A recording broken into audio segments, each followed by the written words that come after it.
ओम नमो भगवते वासुदेवाय नमः। सनातन धर्म की जय हो। नमस्कार दोस्तों। सत्य को नारायण के रूप में पूजना ही सत्यनारायण की पूजा है। इसका दूसरा अर्थ यह है कि संसार में एकमात्र नारायण ही सत्य है, बाकी सब माया है। सत्य में ही सारा जगत समाया हुआ है। सत्य के सहारे ही शेष भगवान पृथ्वी को धारण करते हैं। श्री सत्यनारायण व्रत का वर्णन देवर्षि नारद जी के पूछने पर स्वयं भगवान विष्णु ने अपने मुख से किया है। दोस्तों, यदि आप चैनल पर नए हैं तो कृपया चैनल को सब्सक्राइब करके बेल आइकन को प्रेस कर लीजिए, जिससे आप हमेशा सनातन धर्म से जुड़े रहेंगे। प्रिय दोस्तों, आइए हम सत्यनारायण भगवान व्रत कथा का श्रवण करते हैं। इसे बहुत ही शांत और प्रसन्नचित मन से सुनिएगा। एक बार योगी नारद जी ने भ्रमण करते हुए मृत्यु लोक के प्राणियों को अपने अपने कर्मों के अनुसार तथा तरह तरह के दुखों से परेशान होते देखा। इससे उनका सत हृदय द्रवित हो उठा और वे वीणा बजाते हुए अपने परम आराध्य भगवान श्री हरि की शरण में हरि कीर्तन करते क्षीर सागर पहुँच गए और इस स्तुति पूर्वक बोले, हे नाथ, यदि आप मेरे ऊपर प्रसन्न हैं तो मृत्यु लोक के प्राणियों की व्यथा हरने वाला कोई छोटा सा उपाय बताने की कृपा करें। तब भगवान ने कहा, हे वत्स, तुमने विश्व कल्याण की भावना से बहुत सुंदर प्रश्न किया है, अतः तुम्हें साधुवाद है। आज मैं तुम्हें ऐसा व्रत बताता हूँ जो स्वर्ग में भी दुर्लभ है और महान पुण्यदायक है तथा मोह के बंधन को काट देने वाला है। वह है श्री सत्यनारायण व्रत। इसे विधि विधान से करने पर मनुष्य सांसारिक सुखों को भोगकर परलोक में मोक्ष प्राप्त कर लेता है। इसके बाद काशीपुर नगर के एक निर्धन ब्राह्मण को भिक्षावृत्ति करते देख भगवान विष्णु स्वयं ही एक बूढ़े ब्राह्मण के रूप में उस निर्धन ब्राह्मण के पास जाकर कहते हैं, हे विप्र, श्री सत्यनारायण भगवान मनोवांछित फल देने वाले हैं। तुम उनके व्रत पूजन करो, जिसे करने से मनुष्य सब प्रकार के दुखों से मुक्त हो जाता है। इस व्रत में उपवास का भी अपना महत्व है, किंतु उपवास से मात्र भोजन न लेना ही नहीं समझना चाहिए। उपवास के समय हृदय में यह धारणा होनी चाहिए कि आज श्री सत्यनारायण भगवान हमारे पास ही विराजमान हैं, अतः अंदर व बाहर शुचिता बनाए रखनी चाहिए और श्रद्धा विश्वास पूर्वक भगवान का पूजन कर उनकी मंगलमयी कथा का श्रवण करना चाहिए। सायं काल में यह व्रत पूजन अधिक प्रशस्त माना जाता है। श्री सत्यनारायण की कथा बताती है कि व्रत पूजन करने में मानव मात्र का समान अधिकार है, चाहे वह निर्धन, धनवान, राजा हो या व्यवसायी, ब्राह्मण या अन्य वर्ग, स्त्री हो या पुरुष। यही स्पष्ट करने के लिए इस कथा में निर्धन ब्राह्मण, गरीब लकड़हारा, राजा उल्कामुख, धनवान व्यवसायी, साधु वैश्य, उसकी पत्नी लीलावती, पुत्री कलावती, राजा तुंगध्वज एवं गोप वर्णों की कथा का समावेश किया गया है।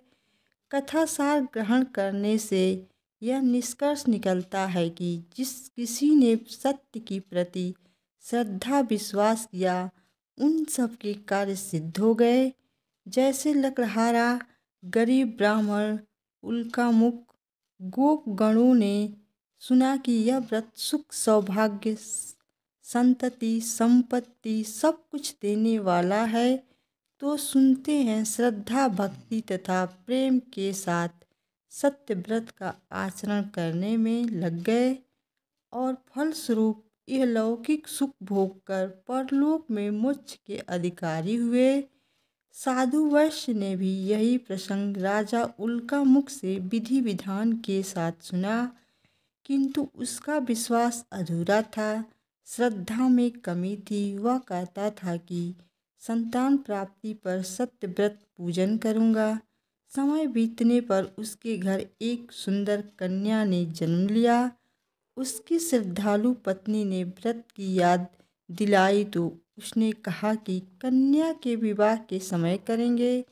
समय आने पर कन्या का भी विवाह हो गया, किंतु उस वैश्य ने व्रत नहीं किया। वह अपने दामाद को लेकर व्यापार के लिए चला गया। उसे चोरी के आरोप में राजा चंद्रकेतु द्वारा दामाद सहित कारागार में डाल दिया गया। पीछे घर में भी चोरी हो गई।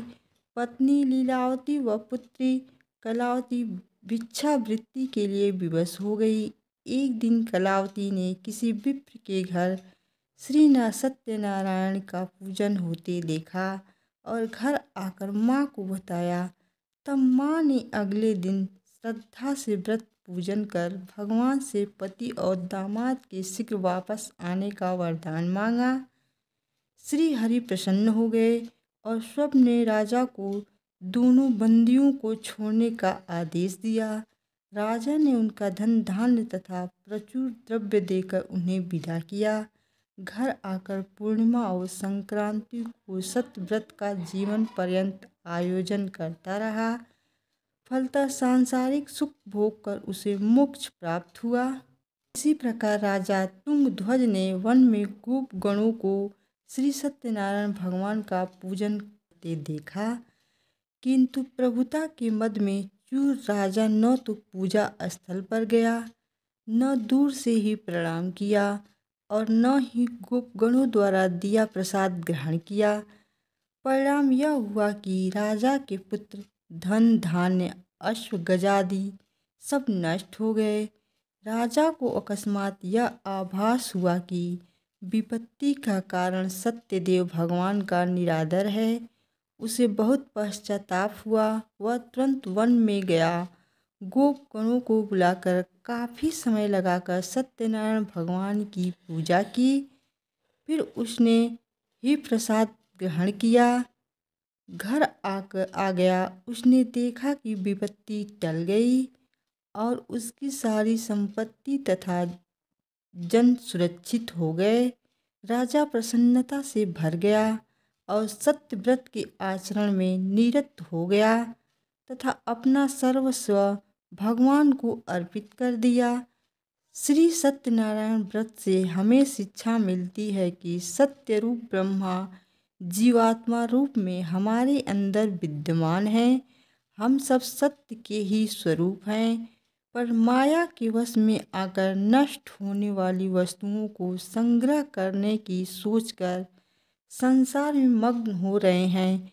इस अज्ञान को दूर करके सत्य को स्वीकार करना और प्रभु की भक्ति करना ही मानव का धर्म है। यही सत्यनारायण व्रत और कथा का सार है। नमस्कार दोस्तों, यह सत्यनारायण भगवान की कथा आपको कैसी लगी कमेंट करके ज़रूर बताएं तथा वीडियो को लाइक और अभी तक चैनल को सब्सक्राइब नहीं किए हैं तो चैनल को सब्सक्राइब कर दीजिए। सदैव आपके ऊपर भगवान विष्णु जी की कृपा बनी रहे। ओम नमो भगवते वासुदेवाय नमः।